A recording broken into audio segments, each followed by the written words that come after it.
میرے دوستو، انسان کو کل عقل بھی مل جائے تو پھر بھی اللہ کی حکمت کا وہ احاطہ نہیں کر سکتا۔ رب کریم کو زیادہ پتہ ہے کہ ہمارے لیے کون سی چیز بہتر ہے اور کون سی چیز ہمارے لیے نقصان کا باعث ہے۔ اللہ تبارک و تعالی کی حکمت یہ چاہتی ہے کہ میرے بندے پریشان نہ ہوں۔ رب یہ چاہتا ہے کہ میرے بندے کسی جگہ پہ بھی دقت اور پریشانی کا شکار نہ ہو، تو اللہ تبارک و تعالی نے راہ اعتدال اختیار کرنے کا حکم ارشاد فرمایا کہ تم اعتدال کے رستوں پہ چلو، معتدل زندگی گزارو، افراط و تفریط سے بچو۔ آج جس معاشرے میں ہم وقت گزار رہے ہیں، اس معاشرے میں ہم اس بات کو سمجھنے سے قاصر ہیں کہ اصل ہمارا مسئلہ کیا ہے۔ ہمارا اصل جو مسئلہ ہے اس کی شناخت ہمیں کیسے ہوگی اور ہم پھر اس تک رسائی کس انداز میں حاصل کر پائیں۔ ہم ہمیشہ اپنی آمدن بڑھانے کے چکر میں رہتے ہیں، ایک کام اور شروع کر لیں، پارٹ ٹائم جاب شروع کر لیں، کوئی سائیڈ بزنس اس کا آغاز کر لیں۔ ہماری جو دوڑ لگی ہوئی ہے وہ لگی ہے کام بڑھانے میں، آمدن بڑھانے میں، حالانکہ اسلام ہمیں یہ کہتا ہے کہ تو آمدن بڑھانے کے چکر میں نہ پڑ، اصل بات یہ ہے کہ تو اپنے خرچے کنٹرول کر۔ تنگ انسان وہ نہیں ہوتا جس کی آمدن تھوڑی ہوتی ہے، یہ توجہ کیجیے گا میری بات، یہ قیمتی بات ہے اور گفتگو ساری کا لب لباب ہے۔ تنگ بندہ وہ نہیں ہوتا جس کی آمدن تھوڑی ہوتی ہے، اصل پریشان وہ ہوتا ہے جس کے خرچے زیادہ ہوتے ہیں۔ اور ہمارا جو روزمرہ کا نقصان ہو رہا ہے نا، وہ آمدن کے معاملات میں نہیں ہو رہا۔ بنیادی نقص جو واقعہ ہو رہا ہے وہ یہ ہے کہ ہمارے اخراجات زیادہ ہیں اور وہ اخراجات کسی اور نے نہیں بڑھائے، وہ خرچے ہم نے خود بڑھا لیے ہیں اور اب ہمیں اس کا نقصان بھگتنا پڑ رہا ہے۔ اور اگر آپ صحیح معنوں میں ٹٹولیں تو جو بہت امیر لوگ ہیں وہ تو ان خرچوں سے بچ گئے۔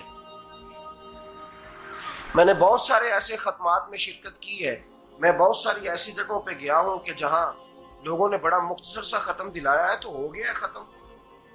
ختم کے معاملے میں کب کسی نے پابندی لگائی ہے کہ اس میں 200 آدمی شریک ہوگا تو تب یہ سال ثواب صحیح ہو سکے گا؟ کون کہتا ہے؟ یا شادی کے موقع پر اگر سارے بہن بھائیوں کو نہ بلایا گیا تو میری شادی پایہ تکمیل تک نہیں پہنچے گی، اس میں برکت نہیں ہوگی، یہ کس نے فتویٰ دیا ہے؟ معتدل زندگی کا اسلام حکم دیتا ہے۔ میں پڑھ رہا تھا کہ ایک بہت بڑا صدر ہے، غالباً سوڈان کے صدر کی بات ہو رہی تھی، تو اپنے بیٹے کی بارات لے کے گیا تو 4 لوگ گئے ہیں بارات اور 15 لوگوں کا اس نے اہتمام کیا اپنے گھر میں کھانا کھانے کا، تو کیا شادی ہو گئی کہ رک گئی؟ تو بھائی راگ الاپنا اس بات کا کہ بڑی پریشانی ہے، کوئی سائیڈ بزنس شروع کیا جائے فلان جگہ فلان جگہ فلان جگہ، تو اصل معاملہ یہ ہے کہ پہلے ایک بندہ کماتا ہے تو پھر بھی گھر ہی چلتا ہے، پھر بڑا بیٹا ساتھ شامل ہوتا ہے تو پھر بھی گھر ہی چلتا ہے، پھر منجلا بیٹا شامل ہوتا ہے تو پھر بھی گھر ہی چلتا ہے۔ جو رونا دادا جی رویا کرتے تھے کہ بڑی مصیبت ہے، بڑی مشکل ہے، گاؤں میں رہ اکیلے ہوتے تھے اور وہ 5 بچوں کو اور 4 بچیوں کو وہ پالتے تھے، تو جو وہاں پریشانی تھی وہی آج پریشانی شہر میں آ کر پڑھ لکھ کر موٹی تنخواہ لے کر وہی پریشانی ہمیں ہے۔ تو میں جس نتیجے پہ پہنچا ہوں اس کو پڑھ کے، قرآن مجید کی چند آیات کو دیکھ کر اور اس مفہوم کی جو حدیثیں کتب احادیث میں پائی جاتی ہیں اور ہمارے بزرگوں نے ہمیں جو مزاج اس حوالے سے دیا ہے، میں اس نتیجے پہ پہنچا ہوں کہ مسئلہ آمدن کا نہیں، مسئلہ خرچے کا ہے۔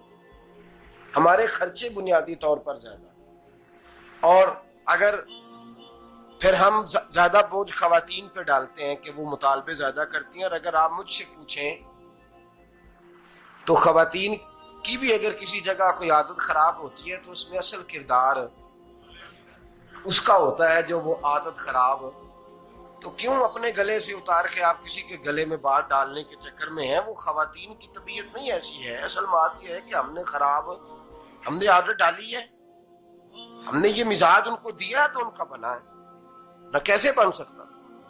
تو اعتدال جب تک زندگی میں نہیں ہوتا، پانی پیاس بجھاتا ہے لیکن ایک گلاس ہی ہو تو پیاس بجھاتا ہے، بالٹی کو منہ کو لگائے گا تو کپڑے بھگو دے گا اس کے. حالانکہ پانی بری چیز کا نام نعمت ہے نا بہت بڑی اللہ کی، لیکن پیالے میں ہی اچھا لگتا ہے. کوئی مٹکا منہ کو لگائے گا تو تانگ ہوگا، پیالہ ہی بہتر ہے اس کے لیے. تو میرے دوست، مٹکے سے بھی بعض اوقات کام چل جاتا ہے، لیکن اگر کوئی کہے نہیں مجھے دریا ہی چاہیے تو اس کا تو گھر بہ جائے گا، سارا گھر بہ جائے گا اس کا. ہمیں دریا قابو کرنے کا موڈ بنایا ہوا ہے تو اس سے گھر بہا کرتے ہیں، اس سے گھر بنا نہیں کرتے. گھر پیالے سے پانی پینے سے بنتا ہے. اگر تو دریا پہ قبضہ کرنے کا موڈ بنائے گا تو گھر بنے گا نہیں، گھر بہ جائے گا. آگ نہ ہو تو کھانا پک نہیں سکتا، لیکن ہلکی آنچ سے کھانا پکتا ہے. اور اگر آنچ تیز کر دی جائے تو جی قرینے قیاس بات کر رہا ہوں، میں عقل سے ماورا نہیں کر رہا. قرینے قیاس سمجھانے کے لیے مثالیں دے رہا ہوں. ہلکی آنچ پہ کھانا پک جاتا ہے اور آگ تیز ہو تو کھانا جل جاتا ہے. تو کھانا اتنی دیر کھانے کے قابل رہتا ہے جب تک وہ ہلکی آنچ پہ پکتا ہے. تو جتنی مرضی تو کہتا ہے نہیں میرا گزارے نہیں، آگ تیز ہونی چاہیے، تو میاں جل جائے گا، جل جائے گا. ہوا نہ ملے تو سانس نہیں آتی، ٹھیک ہے؟ آکسیجن نہ ہو تو سانس، ہوا نہ چلے تو گزارا نہیں ہوتا. لیکن اگر تیز چلے نا، اگر تیز چلے تو آندھی اور طوفان بن جائے تو چھتیں گرا دیتی ہے، جانیں لے لیتی ہے. ہم ہیں طوفان کے چکر میں، ہم ہیں دریا کے چکر میں، ہم ہیں بڑے لاؤ کے چکر میں. تو میاں ہلکی آنچ ہی اچھی ہے، یاد رکھ. اور ایک گلاس پانی کا اعتدال سے ملتا رہے تو وہی ملتا رہے، ضرورت کے وقت وہی بہتر ہے. تو پورے دریا پہ قبضہ کرنے کا پروگرام نہ بنا، تانگ ہو جائے گا. اور میرے عزیز یاد رکھ، ہوا سانس لینے کے مطابق ملے تو وہی اچھی ہے، جو سانس بند کرنے پہ آ جائے وہ ہوا اچھی. ہم نے چکر چلا لیا ہے کہ زیادہ پیسہ، راتوں رات پیسہ، لمبا پیسہ، یہ پلاٹ بھی میرا، وہ پلاٹ بھی میرا، گجرانوالہ بھی، گجرات بھی، لالا موسیٰ کھاری اور پنڈی تک جہاں میں جاؤں میرے نام کی تختیاں لگی ہوئی ہونی چاہیے. اسلام منع